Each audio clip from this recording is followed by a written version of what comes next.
Hello again, ladies and gentlemen. I'm Adam from One Impulsive Gamer, and today we're here in Fate Grand Order with the first in a series of party build guides.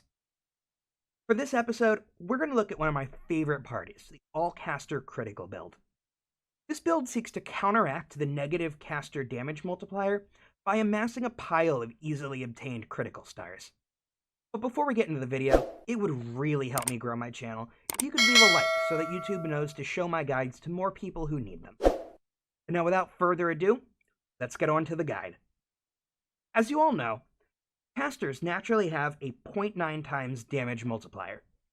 This means that any caster class servant will only do 90% of its damage stat against enemies it isn't advantaged to. For this reason, many people are afraid to use casters as their main source of damage, and I understand that. Even with caster class advantage, fights can often feel like they drag on. But with today's build, I really want to try and change that attitude, and prove that casters can be just as effective at dealing damage as they can at supporting. Now, as the party name suggests, what we're going to do is we're going to build critical stars to offset the bad damage multiplier. But because casters do tend to be arts heavy, we're going to have to rely on more than just quick cards to generate stars. Luckily for us, we do have a few good options for critical support. Of course, we're also going to need damage servants to take advantage of these critical stars. And again, we have many options we can use. This build is going to show what I would suggest, but don't hesitate to take what you learn here and use it with your own favorite servants. Now, at a base level, this build is going to have 2 damage caster slots and 2 support caster slots. In this guide, I'm going to show you how I build a general purpose version of the build, but you can always adjust it to fit your needs. If you need to last a little longer and deal a little more damage, it's really up to you. We're going to start, though, by taking an AoE Noble Phantasm damage caster, put him right in the front line. Then we're going to take a single target Noble Phantasm damage caster, put it right in the back. Our first support slot is going to be used for our specialized critical support. And our second is going to be more of a flex slot for a general support. And as always, you gotta run Mash, because, well, what's a party without her? The first damage caster that we're going to run is Nursery Rhyme. Nursery embodies everything that this build wants. First off, she's a damage niche servant with 3 arts cards. This, combined with the 40% Noble Phantasm charge from her third ability, Meanwhile, gives her amazing Noble Phantasm uptime. Nursery also has self-modification for her first ability. This gives her a 3-turn critical damage boost, as well as a 3-turn star absorption buff. Really hard for a servant to be more perfect for a build than she is for us. If you have it, you should equip Nursery Rhyme with A Tale of Love and Hope. A Tale of Love and Hope is a 5-star craft essence that was available during FGO Fest 2020. It increases a servant's critical star gather rate by 200%, and their Noble Phantasm strength by 15%, with a starting boost to Noble Phantasm charge by 60%. It's a perfect catch-all, really, for what we want out of our damage caster. If you don't have A Tale of Love and Hope, Formal Craft will do fine for our damage. And as a budget option, you can always put Seal Designation Enforcer as a good way to specialize more into critical. For our second damage caster, we're going to use Queen of Sheba. Queen of Sheba fills more of a damage role than a critical role, but she does have enough critical support to make her worth using in this build.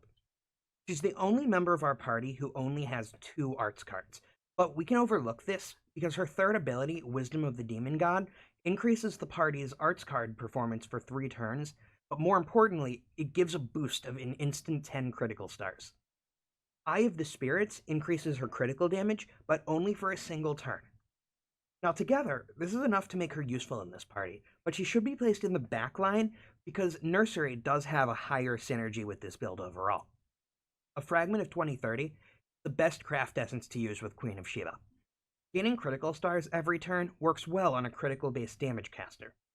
But if you got it during NeroFest 2020, Gloria is With Me is a good combination between A Fragment of 2030 and A Tale of Love and Hope.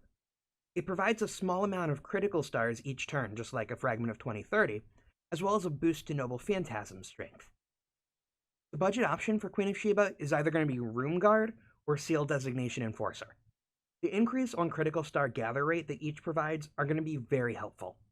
But with Room Guard, you can trade some of that critical star gather rate for a reduction in overall damage taken. It's really up to you what you think is more helpful. This build is really nothing without its supports, so we really have to be careful with which ones we're going to use. Our main support for this build is going to be Caster Gilgamesh. Gil is both a critical support and an art support, and we can take heavy advantage of both of these. His first skill, King's Return, increases the party's critical star generation for 3 turns. This might be the single most important skill that any of our servants has.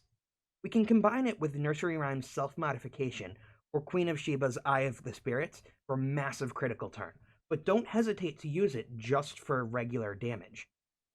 Sovereign of Magical Wands is a 3 turns art boost for the whole party. This can be used to boost your Noble Phantasm damage and still have time left over just to boost your normal arts cards.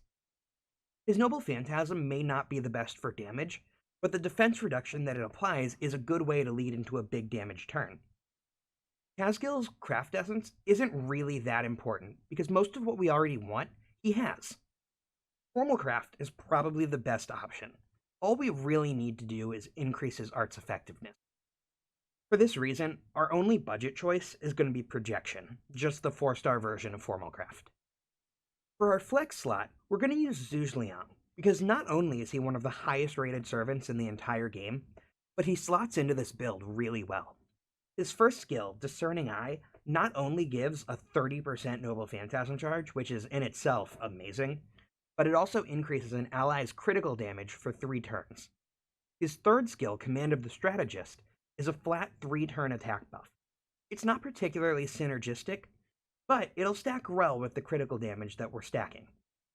New Beginnings from New Year's 2020 is a useful craft essence for Zhuge Liang. It covers his arts performance, critical damage, and starting Noble Phantasm charge. If you gotta go more budget, Divine Banquet will help you with Noble Phantasm uptime.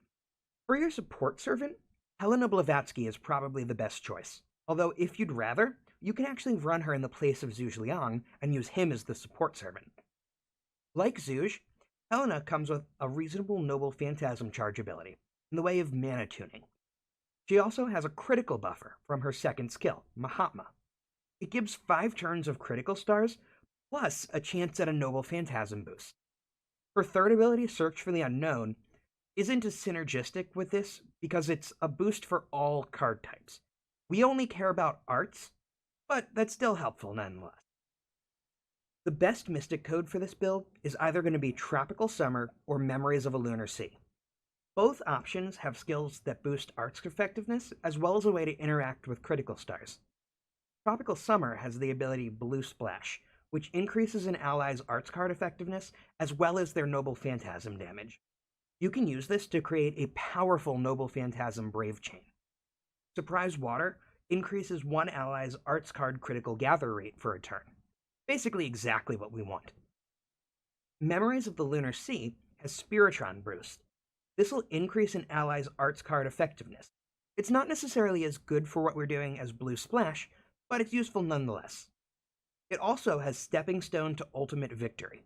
This will increase an ally's critical star drop rate, which is generally speaking very useful for us. This build relies heavily on gathering critical stars. Like any caster party, the build lacks damage without them.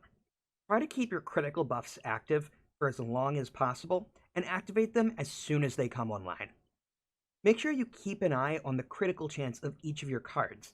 It's not uncommon to hit 50 to 100% critical chance. You should also always use Malamu Dingir as the first card of a chain.